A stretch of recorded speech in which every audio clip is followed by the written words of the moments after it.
Bismillahirrahmanirrahim.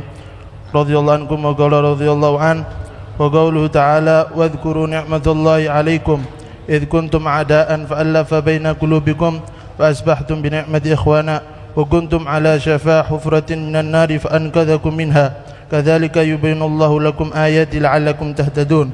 Amrun bi syukrihi ta'ala ala ni'matil ulfa allati an'ama Allahu biha 'alaihim ba'dal adawati syadidah allati kanat bainal Ausi wal Khazraj Ausi wal Khazraj wa hum ansarullah wa rasuluh khususan wa baina sairil arabi umuman fa innahum innama kanu yaqtataluna wa yaqtatiluna wa yatanahabuna wa yaqulu ba'dhum ba'dha hatta ba'athallahu fihim rasulah wa anzala alaihim kitabah fajama'a bihi شتاتهم وألف بين قلوبهم وأزال به ما كان بينهم من الذخائن والعداوة والفتن والمقاطعة فأصبحوا بنعمة إخوانا في دينه ونصرة رسوله وتعظيم شعائره وقد ذكر الله تعالى ذلك في معرض الامتنان على رسوله عليه السلام في قوله تعالى والذي أيدك بنصره وبالمؤمنين وألف بين قلوبهم وقد كانوا من قبل أن يبعث الله إليهم رسوله على شفا حفرة من النار وذلك بما كانوا عليه من الكفر بالله وعبادة الأصنام فأنقذهم الله منها بما شرعه لهم من توحيده والعمل بطاعته فطلب الله منهم سبحانه أن يشكروه على ذلك ويعرفوا حق نعمته عليهم في إنقاذهم من الضلالة واجتماعهم بعد الفرقة وحذرهم في ضمن ذلك من موجبات الفرقة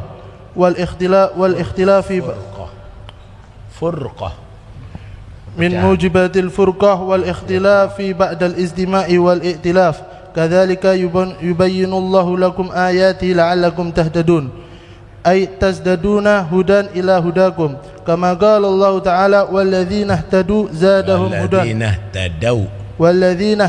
زادهم هدى وآتاهم تقواهم. بسم الله والحمد لله اللهم صل على سيدنا محمد وعلى سيدنا محمد.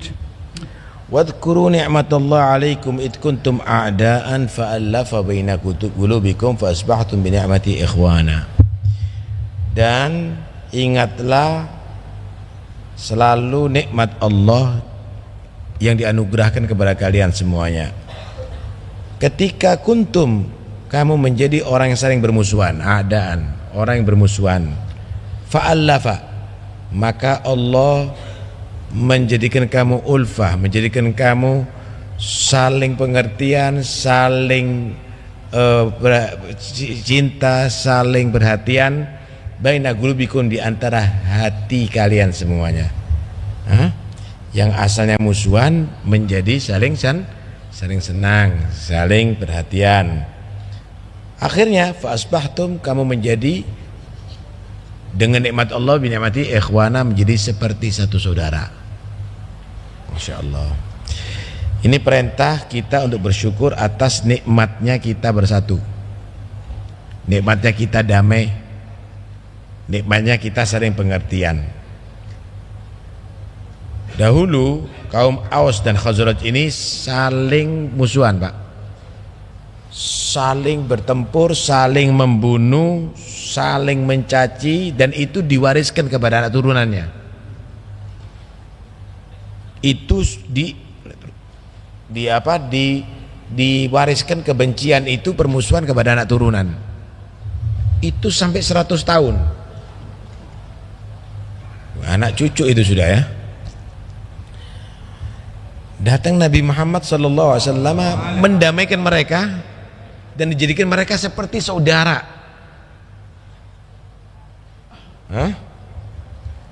Ingat kamu bagaimana dulu hidup bermusuhan, enak. Berapa banyak yang terbunuh, berapa banyak yang jadi janda, berapa banyak anak-anak menjadi yatim. Akhirnya kamu sekarang menjadi damai, menjadi saling pengertian, bisa bersatu, berdasarkan kasih sayang. Ini adalah golongan Ansor yang akhirnya menjadi Ansarullah wa Rasulih, pembela Allah dan pembela Rasulullah, golongan Ansor ya.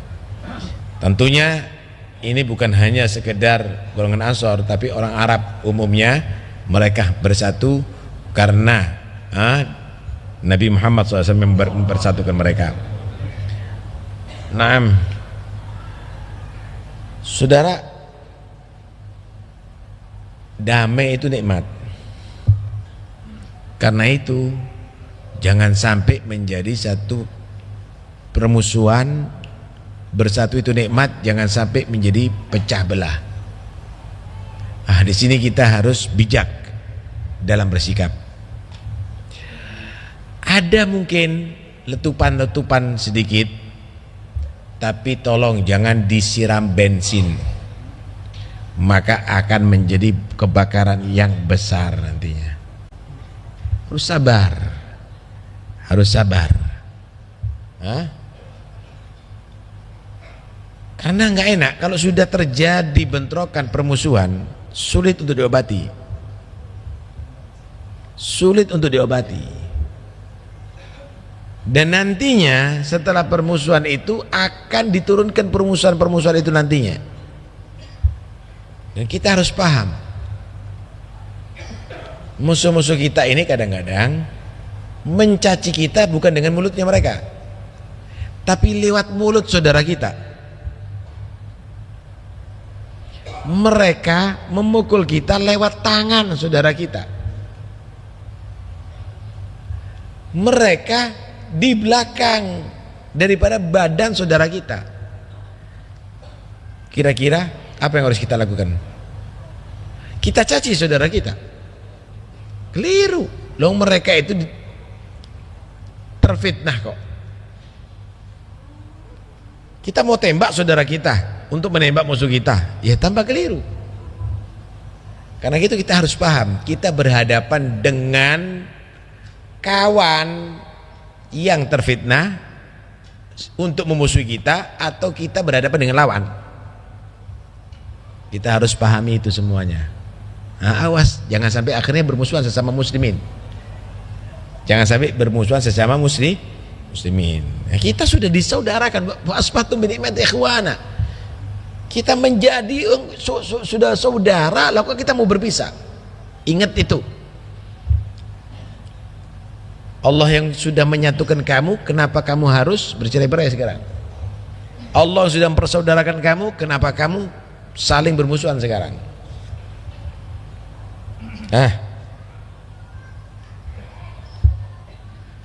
Ketika kita bisa bersatu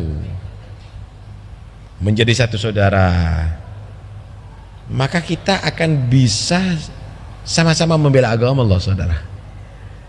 Sama-sama membela Rasulullah SAW. Kita sama-sama bisa mengagungkan syiar-syiar agama.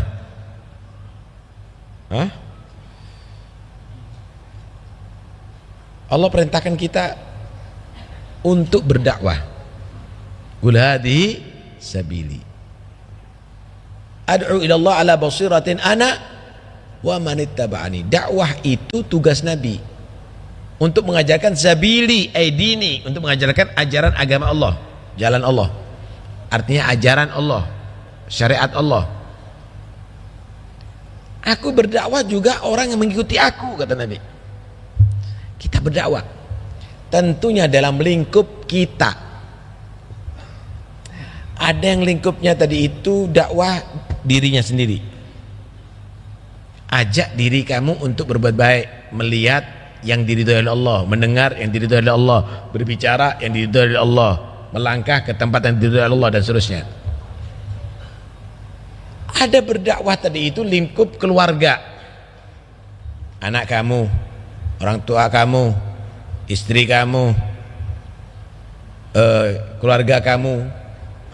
Ada yang lebih luas lagi, pegawai kamu, yang bekerja dengan kamu, pembantu kamu. Ada yang lebih luas lagi, rakyat kamu, dan seterusnya dan seterusnya. Dalam lingkup itu kita tetap harus berdakwah. Walladzi ayyadaka binasrihi bil mu'minin. Dialah Allah yang memperkuat kamu wahai Nabi Muhammad dengan bantuan Allah dan dengan orang mukminin.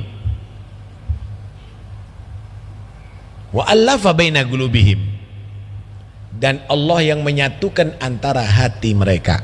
Allah. 3 hal saudara. Kalau kita ingin mendapatkan ta'yid dari Allah, kekuatan dari Allah. Pertama, memang dengan bantuan Allah tidak mungkin akan bisa ada kemenangan, kekuatan kecuali dengan bantuan Allah. Kedua, dengan kaum mukminin. Nggak bisa kita berdakwah sendiri.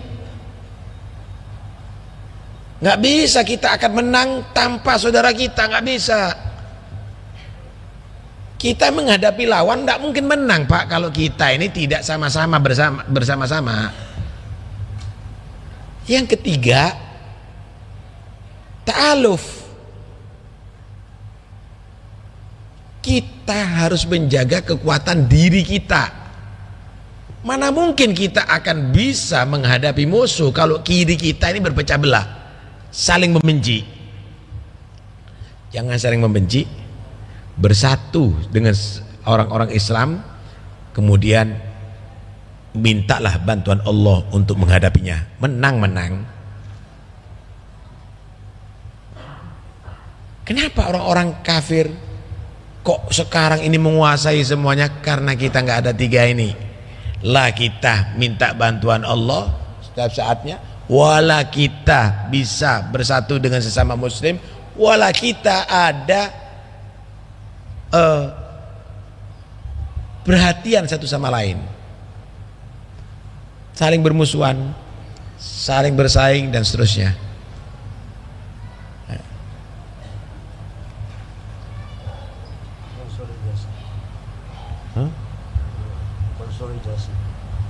Iya.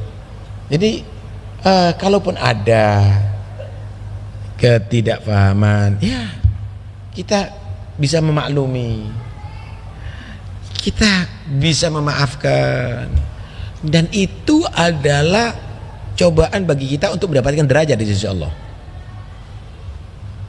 Ada satu hadis tadi kita baca itu, ibtaghur rif'ata indallah. Carilah kamu derajat tinggi di sisi Allah. Pingin jadi wali Allah kan? Pingin dapat derajat kan di sisi Allah? Pertama, tahlumu man jahila alaik wa tu'tiya man haramak wa tu'ti man haramak. Kamu bersifat sabar, bersifat memaafkan, bersifat tahammul adha, apa ya, lapang dada kalau diganggu, kepada orang yang bersikap bodoh kepada kamu. Bodoh jangan dibalas bodoh Pak. Bodoh harus kita hadapi dengan cerdas. Ada orang ngaci kita, anjing, kita mau jorok bodoh juga, babi kamu. Sama binatangnya Pak, anjing, babi, udah ka'andam tasma' minhu syai'an, seakan-akan tidak dengar apa-apa. Sabar, senyum aja terus. Kalau perlu ana maafkan dia. Kenapa? Balasannya kamu dapat derajat di sisi Allah. Kesempatan kan? Kesempatan kan itu, kesempatan untuk mendapatkan derajat di sisi Allah. Di sisi Allah. Loh, ada apa kita memeladeni itu? Wa idza khadabahumul jahiluna qalu salama. Orang bodoh, orang bersikap bodoh sama dia, mau mencaci, mau mengkritik, mau fitnah, itu tetap dia qalu salama. Dia berkata selamat. Astaghfirullahaladzim, astaghfirullahaladzim, Allah yahdi, Allah yaghfiruh, Allah, begitu. Qalu salama. Ucapannya selamat semuanya, baik semuanya. Watu'ti man haramak, ngasih, membantu kepada orang yang justru mencegah kamu, merugikan kamu. Ada yang ganggu pekerjaan kamu, kemudian dia sakit, kamu bantu. Kalau perlu kasih pekerjaan dia. Bisa? Nggak bisa, memang kerasnya kita.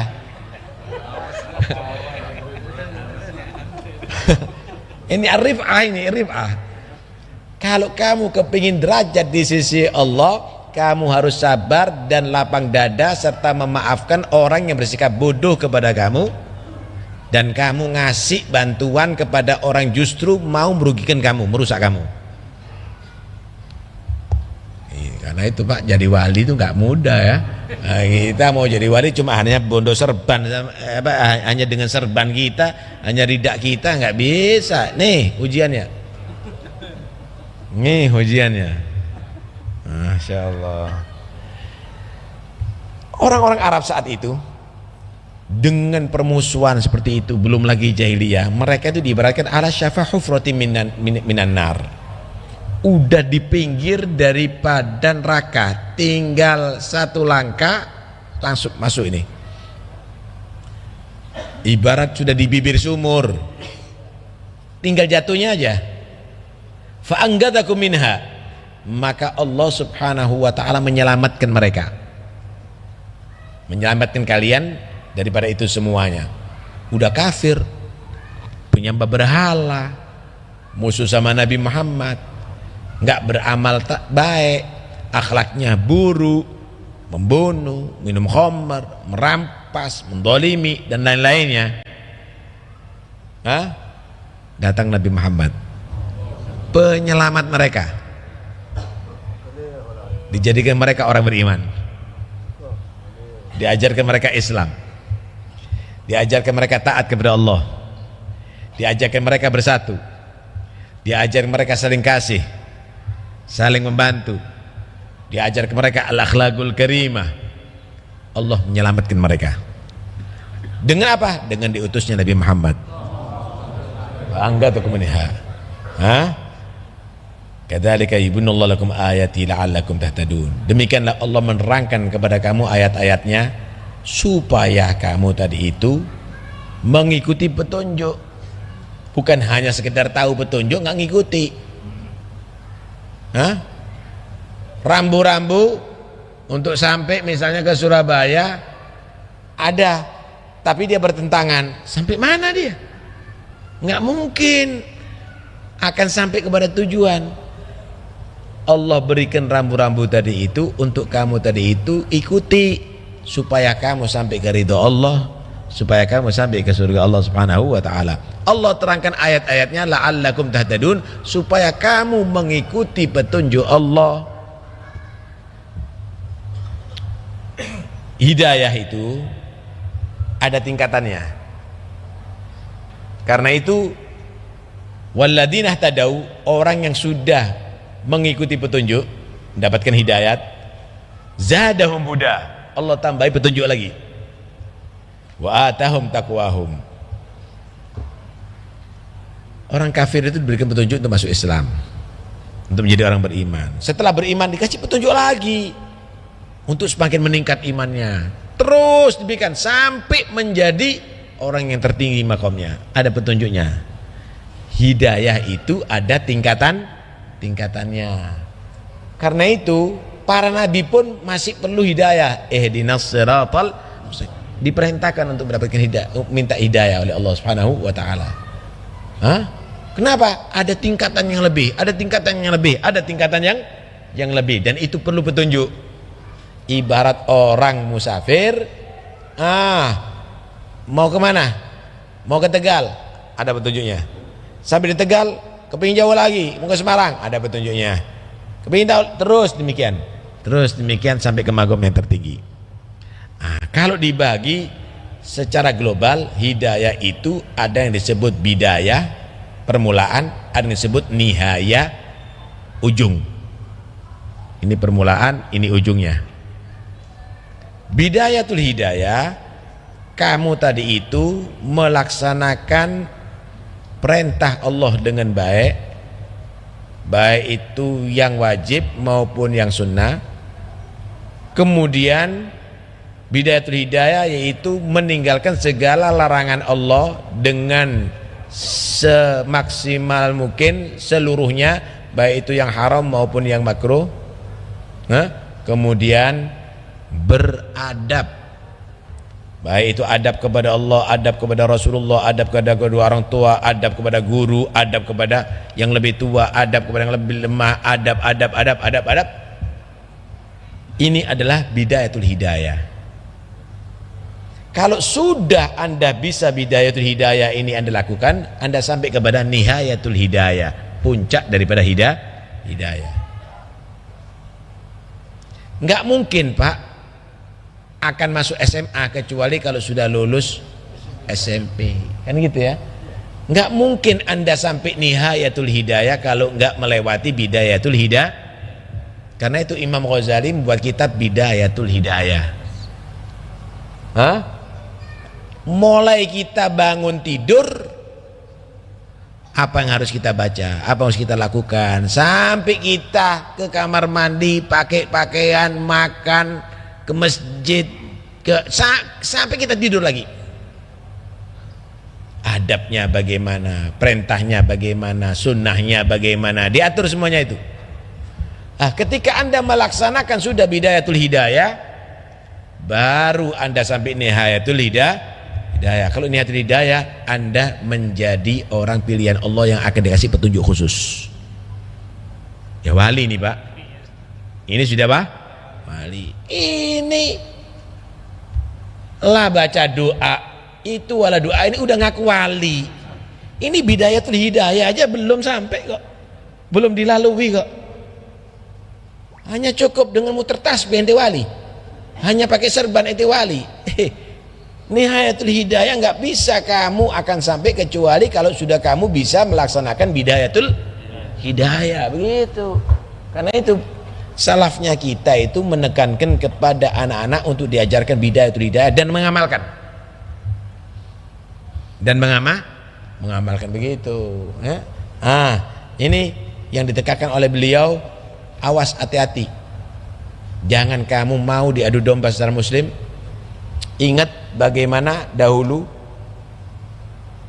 Aus dan Khazraj diadu domba untuk bermusuhan, dan itu diturunkan mereka tidak dalam nikmat, selalu dalam mencekam. Datang Nabi bawa agama, ajaran ini disatukan, dipersaudarakan, jangan sampai berpecah belah lagi. Jangan sampai berpecah lagi. Itu yang harus kita tanamkan pada diri kita. Siapapun orang Islam itu saudara kita. Kalaupun kita mau marah kepada dia, marah untuk menyelamatkan, bukan marah untuk mencelakai, marah untuk memusuhi, tapi marah untuk menyelamatkan. Marah untuk menyelamatkan. Dokter itu saudara, walaupun membedah itu bukan untuk menyakiti, tapi itu adalah berusaha untuk menyehatkan. Nah, begitulah yang harus pada setiap dai, begitulah harus setiap ustadz. Jangan nafsu, tapi itu karena rahmat, karena tawakhi, karena persaudaraan kita sesama muslim. Wallahu alam.